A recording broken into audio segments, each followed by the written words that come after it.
She's a wildfire, but she's a good horse. Josh Russell is saddling up for a trail ride. It's one of his favorite things to do.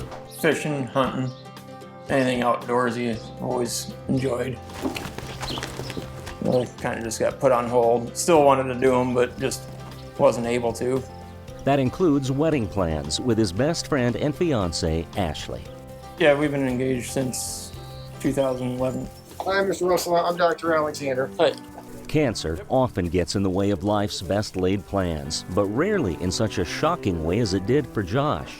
My whole life had always been healthy as could be, never went to the doctor for nothing, and all through the Marine Corps, never went to sick call or nothing. In 2011, this once 245-pound, rough, tough, honorably discharged Marine noticed a small bump on his stomach. He thought it was a hernia. So did his local doctor, who scheduled an operation to repair it. Well, when I come in for pre-op, they said the blood work had come back and it wasn't a hernia.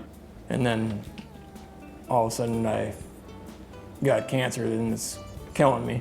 Mr. Russell really had a massive amount of tumors. So all of the major blood vessels in his body that go to all of his major organs, and many of those organs are encompassed by tumor. He really had more tumor than normal tissue in his abdomen. No allergies to any medications. No. Josh was diagnosed with testicular cancer, which is generally highly treatable. In fact, testicular cancer is one of the first cancers that we were reliably able to cure with chemotherapy.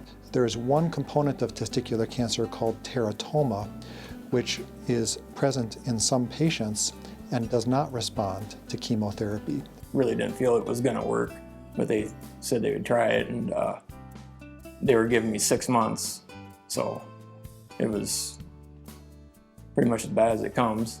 He was told by several other centers that there was really no option and that he should go on hospice. Never one to give up the fight, Josh and his family turned to Mayo Clinic. His care would be coordinated by urologic oncology surgeon Brad Leibovich. So we met first thing in the morning, and I actually let him go while I called a whole bunch of friends in various surgical disciplines. Brad called me up, asked us to take a look at the scans. And whether it's 10 o'clock in the morning or 10 o'clock at night, if you need help or need to talk to somebody, we can get a hold of them. Again, I think that's where we excel, when you have the multiple team input. And the ability to put together a multidisciplinary team of surgeons in relatively short order who are willing to do things that perhaps other places can't, I think is what's been one of the stamps that in the surgical world here at Mayo has been great.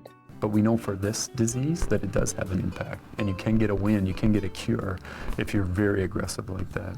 After talking to them, it felt like I had a chance. With Mr. Russell's case, we were initially most concerned about his ability to continue to breathe.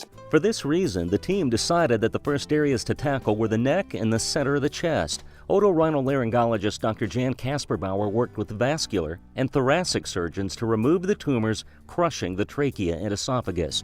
As with every step of his treatment, Josh was made fully aware of the risks and always chose to press on. The recurrent laryngeal nerves and the vagus nerves pass through here, and they are important in both swallowing, speech, and breathing.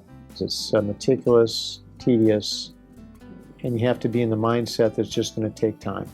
Dr. Thomas Bauer is the chair of vascular and endovascular surgery. Some of these are all day long affairs. Over a 4-year span, 9 multidisciplinary operations would be required, some as long as 16 hours. The teratoma tumor had to be peeled away from virtually every structure critical for life.